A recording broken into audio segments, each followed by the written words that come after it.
What is up, you guys? Today we're going to be doing another video by Mr. Nightmare, and it's going to be 3 more scary deep web experiences. So, hope you guys enjoyed. Like and subscribe. And Mr. Nightmare, if you're watching this, you make good horror stories. I'm just gonna say that, yeah. I wish I got a watch, I got a game. I wish I got headphones with a big brand name.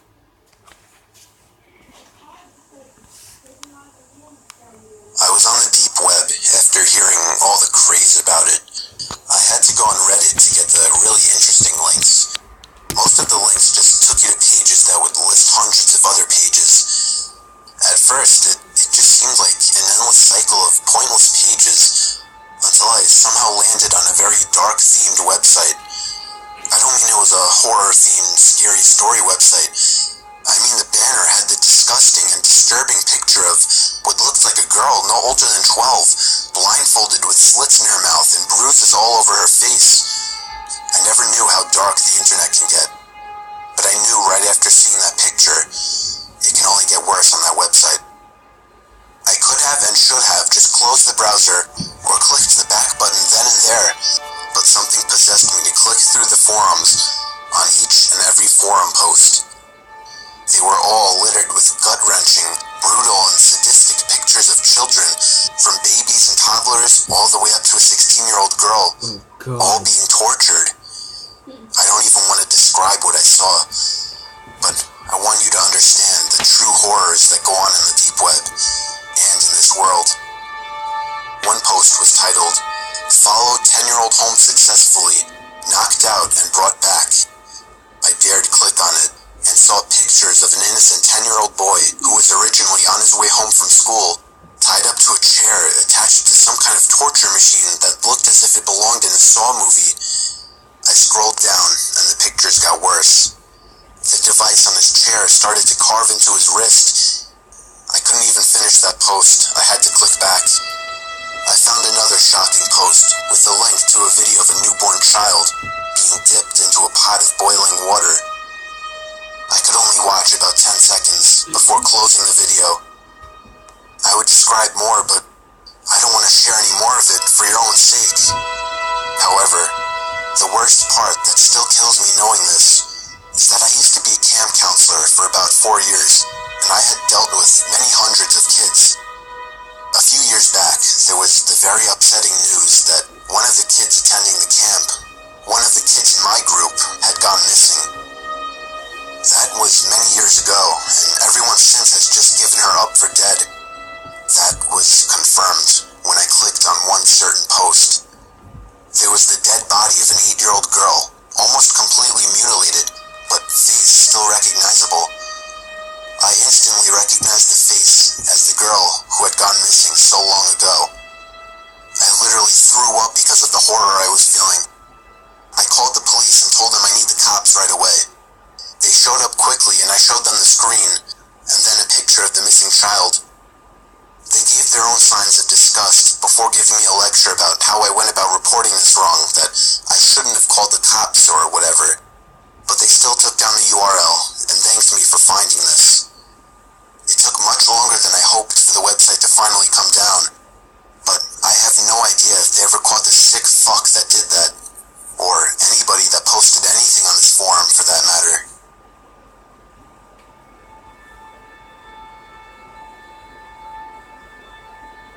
I caught my brother browsing some weird website one night. It had pictures of guns and illegal drugs. He and I are really close, so we don't usually hide things from each other. So when I questioned him, he straight up told me he was buying weed on a website called Mr. Nice Guy Market. I told him that's illegal and that he would obviously get caught. Then he went on about telling me that he's safe and anonymous on the deep web. I assured him that that's complete nonsense, that everything is traceable, but he told me he's already used it at least 10 times and that I can't stop him. So I gave up and watched him make his purchase. He found some new listing of cannabis called The Poison Queen. It had one review which rated it positively. started acting like some kind of pro, telling me to relax. The seller was from the same state as us, which would make for quick delivery, claimed my brother. He did his thing.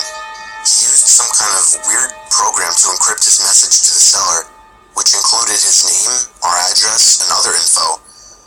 I reminded him it was a mistake, but he told me everything is fine. About a week later, my brother started getting concerned that he got scammed because there was never any word from the seller. Coincidentally, on that same night, we got a heavy knock at the door. I got nervous that it was the police and that they caught on to my brother's illegal drug purchase, but it turned out to be much worse than just the police. He opened the door, and we were greeted by some sketchy-looking guy with medium-length hair, all fuzzy and messy, a brown, messy beard, a fat belly, and a very obviously fake Rolex on his wrist. He then said my brother's name, and I saw my brother step back a bit. The guy asked my brother if he was the one who bought the weed. My brother didn't know how to answer. All I heard him mumble was, "I thought you would ship it." The guy then started motioning for us to come out to his van. I told my brother not to, but he went out anyway. I had to follow him to make sure nothing happened. I didn't feel right about this situation. About halfway to his van, I noticed something in the passenger circular window in the back. There was somebody with a ski mask on, barely making themselves visible as they peered out to us. I saw the guy leading us to the van notice him and begin to motion with his hand for the guy to get down. At that moment, I grabbed my little brother and dragged him all the way back in the house. I didn't realize until it was almost too late that the guy was chasing me. I was able to shut the door and lock it. They saw there were no cars in the driveway, so they must have assumed our parents weren't home. The guy started banging and kicking at the door, and by some stroke of luck, a larger man walking with his dog passed by and noticed what was going on. He questioned the guy at the door, which seemed to scare him off. We watched as the van drove down the road out of sight.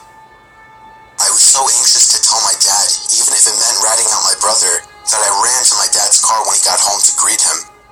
I then noticed the same van halfway down the block, parked by the entrance of the cul-de-sac down the road. Only for a moment though, before it drove off seconds after I noticed. I haven't actually seen it since, and it's been 3 whole months. I think this was a good lesson for my brother to stop messing around on the web.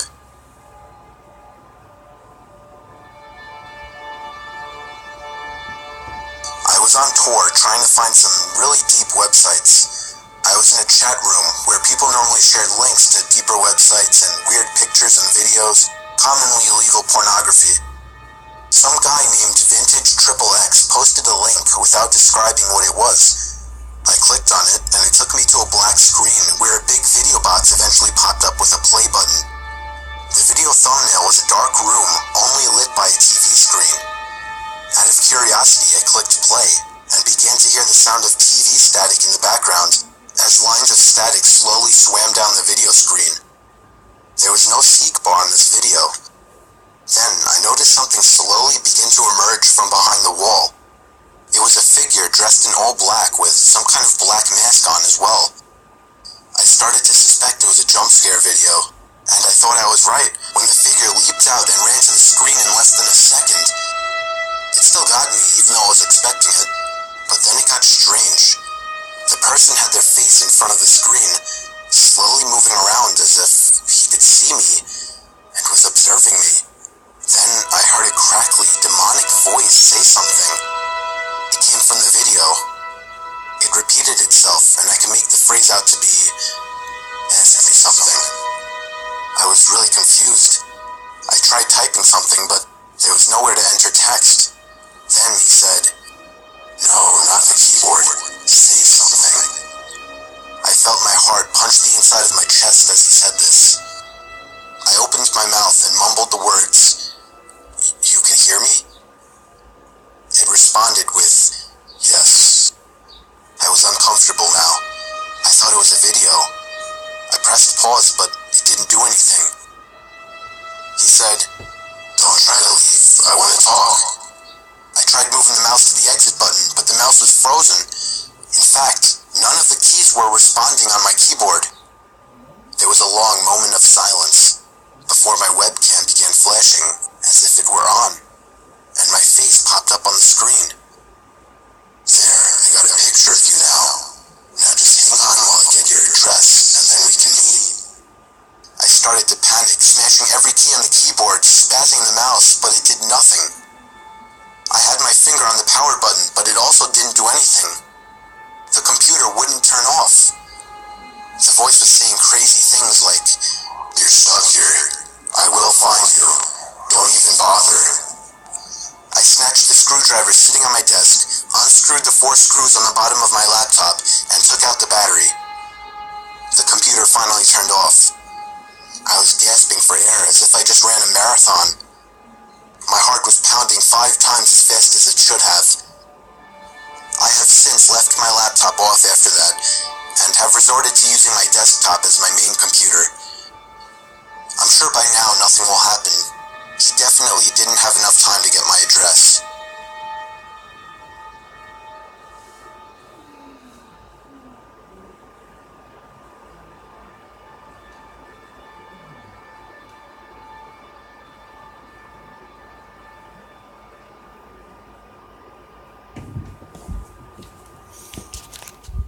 Alright, well that's the end of that video. Hope you guys enjoyed. Like and subscribe to my channel if you guys enjoyed. See ya.